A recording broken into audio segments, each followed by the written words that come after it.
In the stillness of the night, a tall, elegant man stands outside a mansion in the wealthiest part of town.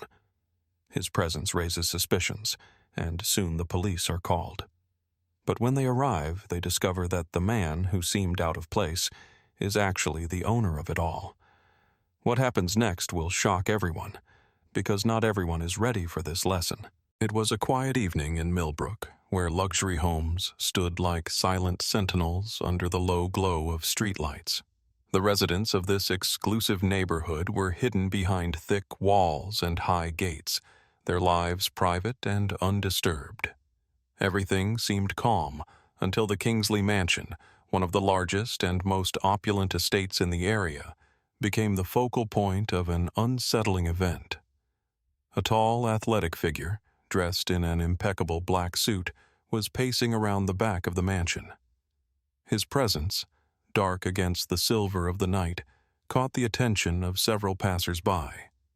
His movements weren't erratic, but there was something unsettling about his deliberate pace, as if he were waiting for something or someone. His height and build only added to the air of unease. The neighborhood was known for its exclusivity, its tranquility, an environment where the mere appearance of someone who didn't belong could unsettle even the most well-intentioned. Among those who noticed was Karen, a middle-aged woman with a strict sense of order and propriety. She had lived in Millbrook for years, always ensuring that everything stayed perfect, pristine. Nothing out of the ordinary could be allowed to disrupt that harmony. Karen glanced out the window, her gaze narrowing when she spotted the man in the yard. Her mind raced as she tried to make sense of what she was seeing. "Who does he think he is?" she muttered under her breath, barely containing her growing unease. She turned to her husband, voice trembling slightly with a mix of concern and distaste as she dialed the police. Her judgment was swift, clouded by the discomfort of his mere presence. "He's clearly up to something," she insisted, her words carrying an edge of certainty.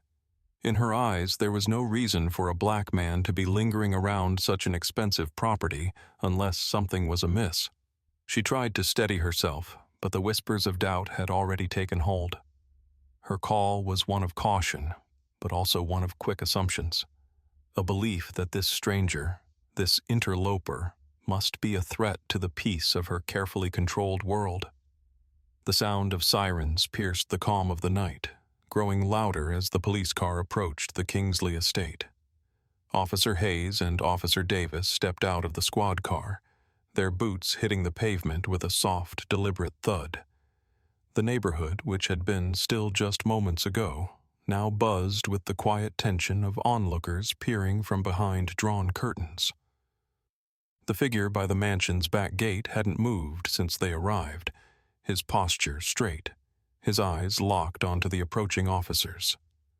The man stood tall, his physique sharp and defined beneath the sleek, black designer suit that clung to his frame. His expression was unreadable, a face that betrayed no emotion, no sign of alarm. He was a striking figure, out of place in the calm suburban landscape of Millbrook. As Hayes and Davis cautiously approached, their eyes scanning for any signs of danger, the man's gaze never wavered.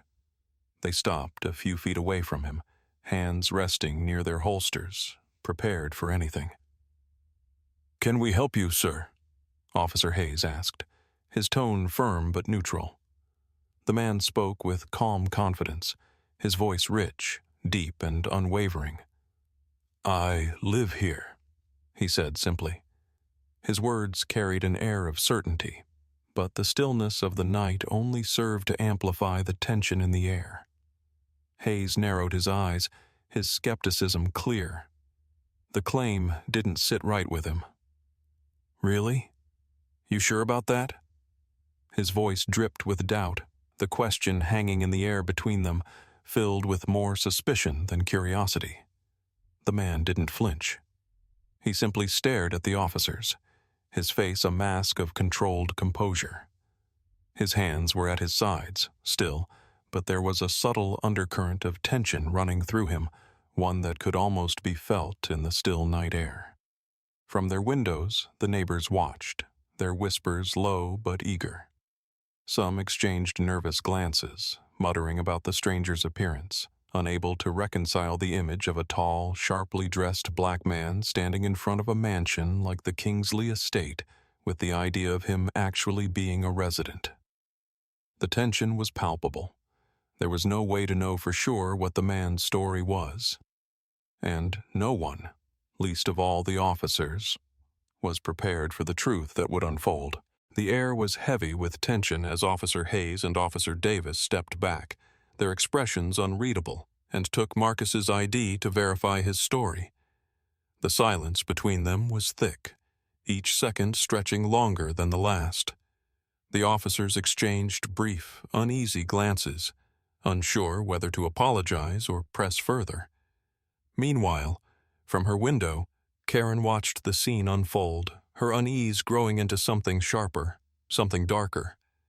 "He shouldn't even be here," she muttered under her breath, her voice tight with a mix of resentment and self-righteousness. The guilt of making the call, though it gnawed at her, was quickly overshadowed by her disgust. The man's presence felt wrong to her, and her conviction only deepened with every passing moment. As the officers continued their quiet search, Karen's thoughts spiraled. Her mind, clouded with judgment, clung to the belief that someone like him had no place among people like them. Not in this neighborhood. Not near that mansion. Yet somewhere deep within, a prickling sense of discomfort hinted at something else, something she refused to acknowledge. When the officers finally returned, their faces had shifted. Their steps were slower, more deliberate, as if each movement was weighed down by a revelation they hadn't anticipated. Officer Hayes handed Marcus his ID back, his words measured, almost apologetic. "We've confirmed your identity, Mr. Kingsley. We apologize for the misunderstanding." Marcus took the card without a word, his calm demeanor unbroken. The officer's awkwardness was palpable now, a stark contrast to the confident posture they had arrived with. The gravity of their error hung heavily in the air. The man they had questioned, the one they had so easily doubted, wasn't just anyone. He was Marcus Kingsley, the heir to the estate, the heir to the Kingsley fortune, and a respected figure in the city. His name carried weight, not just in wealth but in his long history of business success and philanthropic efforts. Karen's heart sank as the realization hit her. The man she had watched with suspicion and disdain wasn't some outsider, but a cornerstone of the very community she so proudly called home.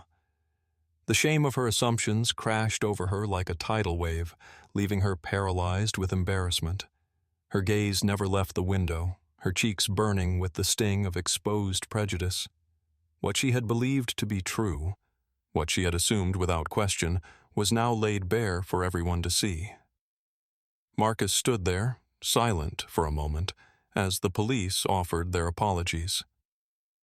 "It's all right," he said finally, his calm demeanor masking the deep hurt he was feeling. But his eyes, those sharp, calculating eyes, spoke volumes. "Maybe it's time we had a conversation about why you thought I didn't belong here," he added, his voice thick with the weight of the situation. Karen's face flushed with embarrassment as the neighbors began to whisper amongst themselves, realizing the gravity of their mistake. It wasn't just about a black man in their community. It was about their deep-seated prejudices, which had been exposed in one swift, humiliating moment. As Marcus turned to walk back to the mansion, his pride unshaken, Karen remained frozen in place. She had been part of a story she didn't want to believe. A lesson learned in the hardest way possible. The community's collective shame, however, didn't end there. As Marcus entered his mansion, the realization that their biases had led them to call the police on one of their own shook them to their core. Justice, in the end, had been served, but the emotional scars left behind would take much longer to heal.